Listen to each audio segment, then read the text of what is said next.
전도서 12장 1절부터 8절까지입니다. 그러니 좋은 날이 다 지나고 사는 재미가 하나도 없구나 하는 탄식 소리가 입에서 새어나오기 전 아직 젊었을 때 너를 지으신 이를 기억하여라.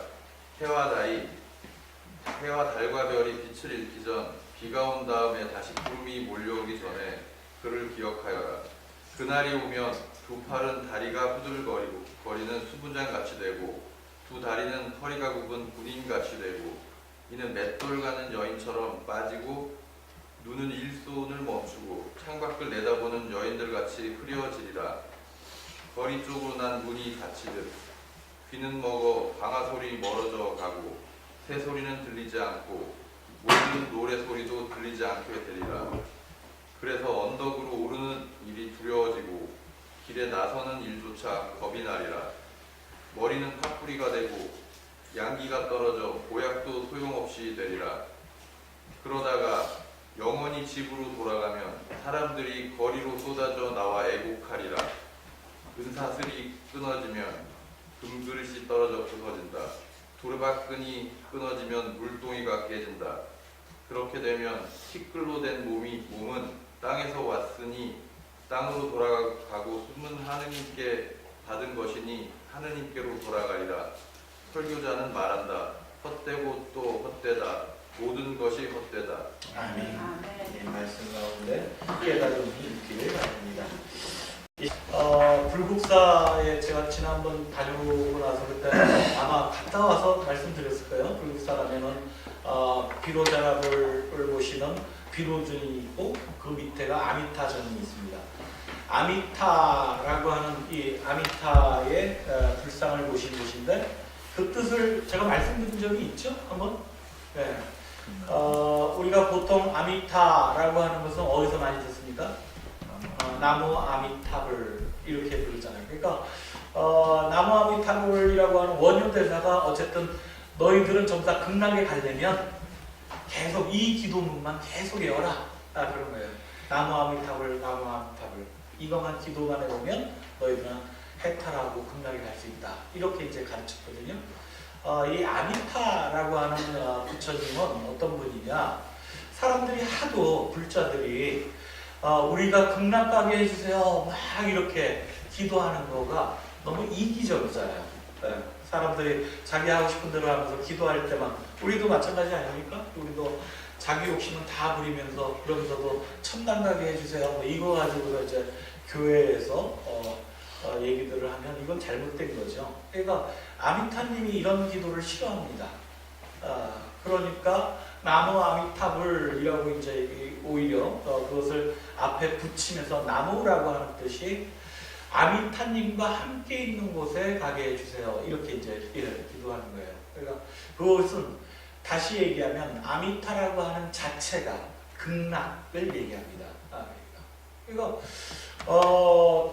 극락에 가게 해주세요. 천당에 가게 해주세요. 좋은 곳에 가게 해주세요. 높은 곳에 가게 해주세요. 이렇게 기도하기보다는 당신과 함께 있게 해주세요. 이렇게 기도하면 그 자체가 극락. 오늘 아까 가사에서 나온 거지. 바로 거기가 주님의 나라, 하늘나라 뭐 이렇게 얘기하는 것과 같은 거죠. 우리는 모두가 다 그런 아미타의 세상 또는 주님과 함께 있는 하늘나라에 살기를 원합니다. 좀 더 다르게 얘기하면 샬롬의 세상에서 우리는 살기를 원하죠.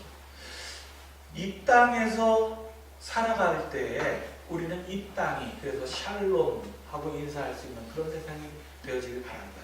평화롭기를 바란다 라는 겁니다. 그런데 앞에서 말씀드렸던 것처럼 우리는 그 평화를 유지하기 위해서 사실은 인간들은 각가지의 것들을 장치를 그렇게 했어요.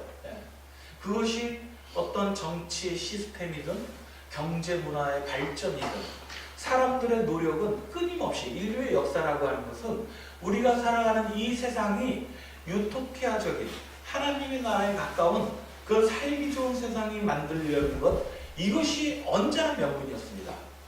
이것은 단순히 근대의 민주주의 정치가 발전하면서만 생겨진 그런 명분이 아니고요. 옛날에 공군시대 때 모든 왕들, 두목들도 다 그것을 명분으로 삼았어요.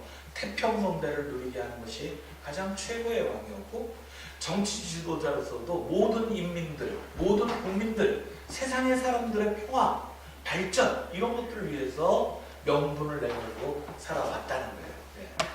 그랬잖아요. 네. 이것이 잘못되어지고 뭐 어떻게 되어졌든지 간에 사실은 모든 인류의 소망이라고 하면 다시 말씀드린 이 샬롬의 세상, 이것을 우리는 바라고 인류는 살아왔다, 그렇게 얘기할 수 있습니다. 그런데 지난주 수요일날 포항에서 일어나는 것 같은 그런 5.4의 그런 지진, 단 몇 초, 뭐 이게 계속해서 일어나는 거긴 하지만 순간의 흔들림만으로도 사실은 그런 모든 인류의 희망, 그런 명분, 그런 우리들의 노력, 이런 것은 별로 소용이 없는 것 같은 그런 절체절명의 그런 순간을 느끼는 때가 있습니다. 그렇죠? 땅이 한번 흔들렸다고 해서 우리 모든 것이 다 이렇게 무너진 순간에 어찌할 수도 없는, 그래서 그 다음 뉴스들을 보면서 모든 뉴스에서 마무리 이야기들이 그렇더라고요. 그래서 도대체 앞으로도 여전히 계속되어지고, 이것이 1년 전에 작년 2016년에는 9월 달에 일어났었죠. 그러니까 거의 1년 만에 다시 또 이런 대지진이 일어난 겁니다. 이렇게 짧은 시기에 이렇게 큰 지진이 일어나는데 앞으로는 더 빨라질 수도 있겠구나. 그럼 우리는 대책이 뭐냐? 어떤 대책을 세울 수 있겠습니까? 저 수십 킬로, 저 깊은 곳에서 일어나고 있는 그런 자연적인 현상들을 우리가 어떻게 막을 수 있겠어요? 우리의 이 인류의 어떤 문명으로 이것을 어찌 막을 수 있겠습니까? 그러니까 다들 그러게요, 이런 겁니다. 그저 사후 약방문과 같은 앞으로 내진 설계를 잘한 건물들을 짓고, 그리고 사람들이 좀 더 이런 일들이 일어났을 때 긴급하게 응급처치를 하고 어떻게 대피해야 되는지 이런 부분들을 숙달되게 훈련하고, 이런 식의 처방밖에 하지 못하는 거죠. 인간의 참으로 나약함입니다. 중요한 건 한 가지 더 있습니다. 이런 일들이 벌어졌을 때 단순히 땅이 흔들려서 건물이 흔들리고 모든 것이 와르르 무너지는 것, 그런 것만이 무너지는 것이 아니라는 거예요. 이런 것들이 무너질 때 우리들의 마음까지, 우리 삶의 희망까지 같이 무너지는 경우들이 있는 것을 우리 보게 됩니다. 오늘 본문은 전도서입니다. 그리고 오늘 말씀 대적인 주일이기 때문에 이 전도서에 대한 이야기를 가지고 오늘 나중에는 이따 말씀 끝나고 나서 예배 후엔 같이 이야기를 나누려고 합니다. 수요 성서 모임을 하고 있는 분들은 지금 전도서를 거의 다 뗐습니다. 그래서 마무리 단계에 있는데, 사실 수요 예배 시간에 많은 분들이 나오지 못하니까 오늘 총정리편처럼 그렇게 전도서에 대해서 함께 나누려고 합니다. 전도서 오늘 제가 7절까지 본문이 되어 있다가 8절까지 읽어달라 이렇게 말씀드렸는데요. 8절만 다시 한번 제가 읽어드립니다. 설교자는 말한다. 헛되고 또 헛되다. 모든 것이 헛되다. 전도서는 12장까지 있습니다.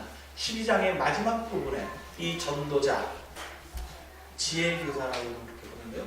이 전도자는 또 이렇게 얘기합니다. 헛되고 헛되다. 모든 것이 다 헛되다. 이게 어디에서 나오는 얘기냐? 전도서가 처음 시작하는 1장 1절, 2절 바로 나오는 얘기입니다. 1장 2절에 헛되고 헛되다. 설교자는 말한다. 헛되고 헛되다. 세상 만사 헛되다. 전도서는 사실은 헛되다라고 하는 것으로 시작해서 그래서 모든 것이 다 헛되다 라고 그렇게 결론을 맺고 있는 장입니다. 아시는 분들은 또 뭐 아시겠습니다만, 그래서 전도서는 사실은 굉장히 너무 비관주의적으로 신앙을 이야기하는 것이 아니냐라고 신앙인들에게 거부감을 받았던 책이에요. 그래서 이 전도서와 또 너무 에로틱하다라고 하는, 불경스럽다라고 하는 혐의를 여전히 받고 있는 아가서, 이런 것과 더불어서 전도서, 아가서 이런 것들이 66권 정경을 정할 때 학자들로부터 굉장히 여러 의견들이 많이 있었습니다. 이것이 과연 성경에 들어갈 수 있느냐? 이럴 정도로. 우리가 봐도 그렇죠. 전도서의 온통 얘기는 이렇습니다. 헛되고 헛되다. 그래서 중간 부분에 가면 결론이 어떻게 나오냐? 그래서 너희들이 뭐 아무리 애쓰고 막 이러는 것이 다 소용없는 짓이야. 그러니 차라리 오늘 먹고 마시고 즐겨라. 내 사랑하는 아내와 함께 오늘 하루를 즐겨라. 이렇게 이야기해 주고 있어요. 그러면서 간간히 전도서의 곳곳에는 아주 유령처럼 떠오르는 그것의 못을 박는 아주 구체적인 증거가 있습니다. 왜 이렇게 헛되냐라고 하면 사람들이나 동물들이나 그러니까 여기 공동번호는 짐승이라고 나오는데요. 사람들이나 짐승이나 다 매 한 가지야. 뭐가? 어차피 다 죽는 거야. 모든 생명이 있는 건 다 죽을 수밖에 없어. 근데 너희가 뭐 할 수 있는 게 뭐가 있어? 그러니 그 죽음은 모두에게 다 똑같은 것이고, 그래서 너희들이 이루려고 하는 것은 바람을 잡듯 허무한 일이 될 수밖에 없는 것이다. 이렇게 얘기하고 있습니다. 죽음이라고 하는 것이 우리 개개인들에게 닥치는 그런 어쩔 수 없는 운명과도 같은 그런 일들이라고 하면, 이 지구라고 하는 것으로 더 넓혀서 생각하면 지구의 멸망, 지구의 죽음을 우리는 그렇게 볼 수 있겠죠. 지구의 멸망, 그것도 분명히 다가오는 일일 겁니다. 지구가 완전히 그냥 핵분열을 일으켜가지고 산산조각이 나서 우주 전체에서 없어지는 날이 올 수도 있겠지만, 그것이 아니어도 우리가 과학적인 인식으로 알고 있지 않습니까? 인류라고 하는 종이 이 땅에 태어나고 그리고 이곳에서 살아가는 것이 고작 얼마 되어지지 않아요. 그 이전부터 지구는 수많은 변화들을 겪어왔습니다. 냉각기가 있었고, 그리고 또 지구의 모든 종들은 다양하게 쓰러졌다가 또 새로운 종이 나타나지고, 그 새로운 종들도 얼마든지 또 사라지고 하는 이런 대격변들을 겪어왔습니다. 그러니까 다시 보면 우리가 지금 지난주 수요일날 있었던 포항에서 있었던 그런 정도의 지진이라고 하는 것은 이곳 지금도 이 지구 곳곳에서 일어나고 있는 이 지구의 자연스러운 나이 들어감, 죽음을 향해서 한 발 한 발 가고 있는 그런 현상일지 몰라요. 우리도 나이가 들면, 어르신들 점점 이렇게 나이가 들면 힘이 빠지고 이것저것 삐걱대고 아프기 시작하고 질병이 찾아오고 그거에 대처하는 능력이, 그런 우리들의 힘이 약해질 수밖에 없는 거잖아요. 지구도 그렇게 어쩌면 나이가 들어가면서 자기가 죽을 준비를 하고 있는 건지도 모릅니다. 그렇게 이곳저곳에서 아프다고 삐걱대어지고 폭발하고 소리가 나지고 흔들리는 그런 현상들을 겪고 있는 건지도 모릅니다. 자, 이게 팩트입니다. 팩트. 뭐 요새 팩트 점검 뭐 이런 거 하고 그러는데, 실제 이런 현상들 앞에 우리는 그러면 어떻게 해야 되느냐, 이런 거죠. 그런 자연현상과 세상을 바라보면서 전도자의 이야기를 다시 듣습니다. 헛되고 헛되도다. 역시 허무주의적이죠. 너무 그래서 영세주의적이죠. 그래, 그러니 오늘을 그냥 먹고 마시고 즐기자 이러는 것처럼 모든 것을 다 포기해버린 희망 같은 것은 아예 꿈꾸지도 마. 그냥 오늘을 즐기면 될 뿐이야. 이렇게 얘기하는 철없는 아주 낡아빠진 나약한 그런 신앙의 읍조림처럼 우리에게 다가옵니다. 대안이 있냐? 대안도 마땅히 세우지 못합니다. 하지만 교회 여러분, 할 수 있는 일이기 때문에 하는 경우도 대부분이겠지만, 할 수 있는 일이 아니라 해야 하는 일이기 때문에 해야 할 때도 있는 겁니다. 살면서 그렇잖아요. 이걸 꼭 감당할 수, 내가 있는지 없는지 머릿속으로 다 계산해 보지만 감당할 수 없다, 이렇게 머릿속으로는 계산이 딱 떨어져도 그럼에도 불구하고 해야 하는 일들이 있어요. 부모의 역할, 이런 거죠. 안토니오 그람시, 유명한 이탈리아의 혁명가였죠. 이탈리아의 혁명가 이 그람시의 이야기 중엔 이런 얘기가 있습니다. 나는 지성으로는 비관주의자다. 그러나 의지로는 낙관주의자다. 이렇게 얘기합니다. 우리가 바라보는 우리들의 운명, 이 지구의 미래, 이런 것들은 비관적일 수 있습니다. 이 비관적인 지구 속에서 우리들의 개인적 운명 속에서 우리는 어떻게 살아갈 것인가? 그것을 우리는 어떻게 나의 의지로 붙잡아낼 것인가? 라고 하는 거죠. 그람시는 그 속에서 오롯이 자신의 의지만은 비관주의에 지지 않았습니다. 이 세상의 주변 환경에 자신의 삶을 무릎 꿇지 않았다는 말씀이에요. 오히려 그 주변 상황 속에 자신의 의지는 낙관주의적 희망을 가지고 벌떡 일어서서 그런 혁명을 위해서 자신의 삶을 헌신했습니다. 이럴 수 있었던 이유가 뭘까? 이런 겁니다. 우리 믿는 자들에게는 이 대답을 이미 알고 있어요. 교회 여러분들 답 아시죠? 왜 그람시처럼 낙관주의적 그런 의지를 가지고 살아가야 되는지 아시죠? 이걸 알아야 됩니다. 창세기 1장 1절입니다. 태초에 하나님이 천지를 창조하셨다. 우리는 이 말씀을 믿는 사람들이잖아요. 고백하는 사람들인 거예요. 우리가 걱정하는 우리들의 인생뿐만 아니라 이 지구의 미래로 누구의 것? 누가 운영하시는 것? 하나님이라고 고백하는 거 아닙니까? 창세기의 1장 1절에서부터 우리는 위대한 선언을 듣고 있는 거예요.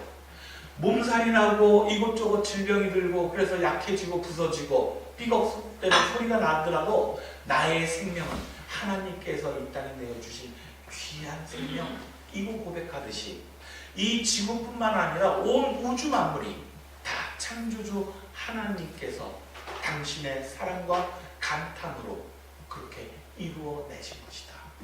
이렇게 고백하는 사람들이 믿는 사람들인 거죠.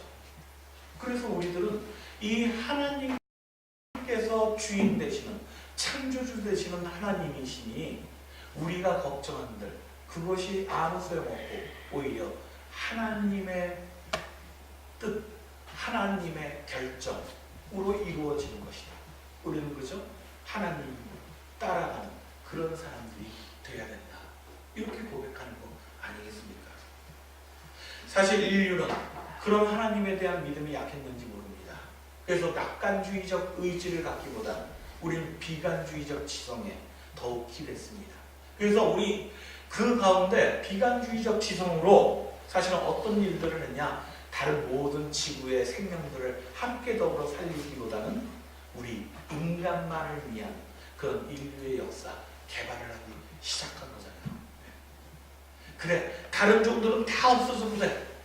그래도 우리 인간만은 살아야지. 인간이 지구를 파먹기 시작했습니다. 우리 인간이 어떻게든 모든 것의 만물에 오히려 다스리는 자가 되고 싶어서 그렇게 우리는 노력을 해온 것이 인류의 역사입니다. 그 모든 것들이 다 사실은 우리의 미래와 우리의 평화, 우리들의 풍요라고 하는 명분을 가지고 시작된 일들이지만 사실은 결국에 가서 그 모든 것들은 다른 생명들, 다른 종들을 죽이는 일이었고 이 지구를 만드신 하나님을 모욕하는 일이었다라고 하는 거죠. 결국은 자기 발등 자기가 찍는 그런 어리석음을 우리는 갖고 있습니다. 그저 우리 세대에만 살아갈 수 있는 지구가 아니라 하나님께서 만드신 이 세상은 우리뿐만 아니라 우리의 후손들까지, 아니 우리의 후손들뿐만 아니라 모든 지구의 생명들이 함께 더불어 살아가도록 만드신 세상인데 그것을 혼자 독차지하려 했으니 지구가 더욱더 빠르게 몸살을 앓을 수밖에 없는 것이죠. 박노해 시인은 이런 시를 하나 썼습니다. 그날이 오면 이라고 하는 시인데요. 한번 들어보시죠. 그날이 오면 젊은 사람들 사이에선 나이 든 사람들을 경멸하리라. 그들은 아이들 몫에 자원을 다 써버렸고 자식들을 위해 남겨놓은 건 병든 돼지뿐이니 그날이 오면 젊은 세대는 부모 세대를 증오하리라. 그들이 유산으로 남겨준 것은 콘크리트로 막아 죽인 갯벌과 강물과 쓰레기 더미로 썩어가는 바다와 들녘과 노후한 원자력과 핵 폐기물 덩어리뿐. 그날이 오면 어린이들은 어른들을 저주하리라. 농부와 토종종자와 우애의 공동체를 다 망치고 깨끗한 물과 공기와 토양을 이토록 고갈시키고 막대한 빚더미만 떠넘긴 어른들을 더 이상 남겨둔 미래도 없이 삭막한 도시와 번쩍이는 기계더미와 역습하는 기후와 복수하는 돼지만을 남겨준 어른들을 증오하며 공격하리라. 그날이 오면, 그날이 다가오면. 참 살벌한 미래죠. 오늘 본문 전도서의 말씀도 사실은 그러합니다. 좋은 날이 다 지나고 사는 재미가 하나도 없구나 하는 탄식 소리가 입에서 새어나기 전에, 해와 달과 별이 빛을 잃기 전, 비가 온 다음에 다시 구름이 몰려오기 전 그를 기억하라. 그날이 오면 두 팔은 다리가 후들거리는 수문장같이, 두 다리는 허리가 굽은 군인같이, 이는 맷돌 가는 여인처럼 빠지고 눈은 일손을 멈추고 창밖을 보는 여인들같이 흐려지리라. 저 뒤로 들어가서 영원한 집에 돌아가면 사람들이 거리로 쏟아져 나와 애곡하리라. 은사들이 끊어지면 금그릇이 떨어져 부서진다. 두레가 끈이 끊어지면 물동이가 깨진다. 그날이 오면 우리 인류가 그냥 이대로 이렇게 살아가고 있으면 이 세상 가운데 우리 인류만을 위해서, 아니 그 인류 가운데에서도 서로 아둥바둥 못 잡아먹어서 서로 치열하게 경쟁하면서 자기만의 탐심으로 그렇게 살아간다면, 그러면 지금 이 본문들처럼 또는 어느 시인의 노래처럼 우리의 후손들에게 뿐만 아니라 이 지구 자체의 모든 생명체는 우리 인간들을 증오하고 저주하게 될 것입니다. 전도서의 말씀은 사실은 역설적인 그런 우리들에게 경고와 지혜를 깨닫게 해줍니다. 오늘 본문을 다시 한번 정확히 1절만 보면, 그러니 좋은 날이 다 지나고 사는 재미가 없구나 하는 탄식 소리가 입에서 새어나오기 전, 아직 젊었을 때 너를 지으신 이를 기억하라. 어느 학자는 여기에서 아직 젊었을 때 너를 지으시니, 창조주죠. 창조주 하나님을 기억하라. 이렇게 공동번역과 개혁개정에 되어 있는데요. 이 지으시니라고 하는 이 히브리어가 원래는 무덤, 죽음 이런 것을 뜻하는 단어가 같다. 이렇게 얘기합니다. 그래서 번역을 다시 하면 젊었을 때 너의 무덤을 기억하라. 이렇게 번역할 수 있는 것이에요. 무덤을 기억하는 젊은이. 무엇일까요? 이런 비관적인 내일과 미래를 바라보는 이들, 그들이 아직 젊어 있으면 참으로 다행인 겁니다. 젊다는 것은 아직 힘이 있는 것이고 낙관적인 의지를 실천할 수 있는 그런 능력이 있는 때를 얘기하는 겁니다. 교회 여러분, 우리는 아직 젊습니까? 우리는 이제 이런 비관적인 미래에 대해서 낙관적인 의지를 가지고 그래도 희망을 품고 오늘 하루 주어진 우리들의 선한 일들에 집중하고 그것을 위해서 최선을 다할 그런 능력과 힘을 가지고 있는 젊은 때입니다. 이것이 바로 전도자의 이야기입니다.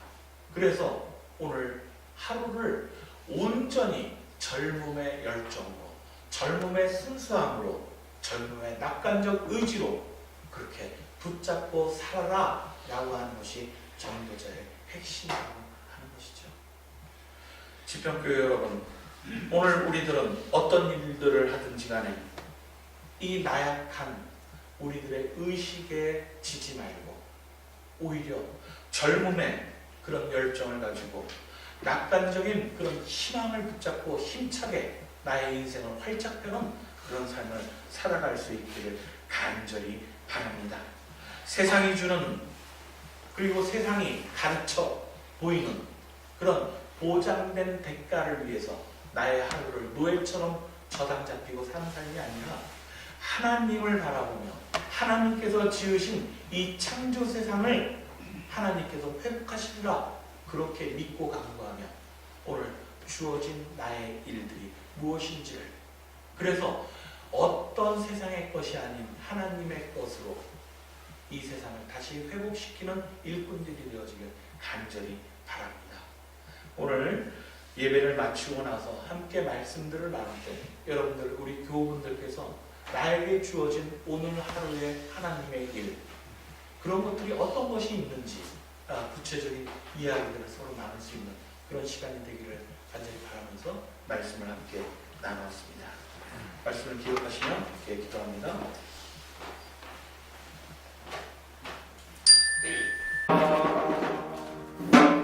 함께 기도하겠습니다.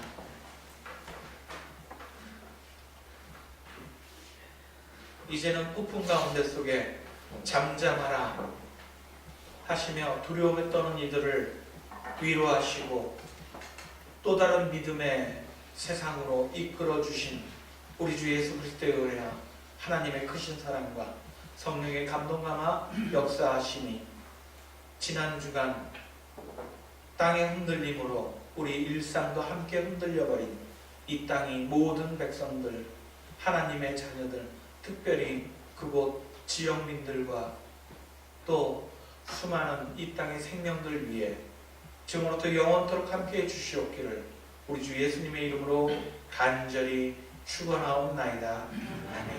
아멘.